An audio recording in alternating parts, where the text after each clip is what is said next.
செஞ்சான். அமைச்சர் என்கிற அங்கீகாரத்தோடு கடவுள் இருக்கக்கூடிய கற்பக்கிரகம் வரையிலையும் போய் வணங்கிவிட்டு வெளியேறினான்.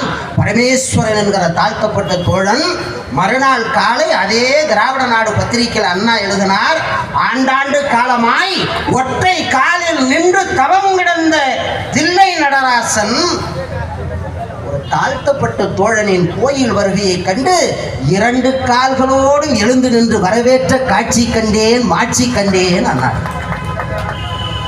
காமராஜர் காலத்துல நம்ம கோயிலே ஜாதி பிடிச்சி வச்சு பாத்தீங்களா? ஊருக்குள்ள ஒரு கோயில் இருக்கும், ஊருக்கு வெளியில ஒரு கோயில் இருக்கும். ஊருக்குள்ள இருக்கிற கோயில் எல்லாம் பாத்தீங்கன்னா அவங்க ஃபார்வர்ட் கேஸ், உயர்ந்த சாதிகள், லட்சுமி, சரஸ்வதி, விநாயகர், முருகர், இவங்க எல்லாம் ஊருக்குள்ளதான் இருப்பாங்க.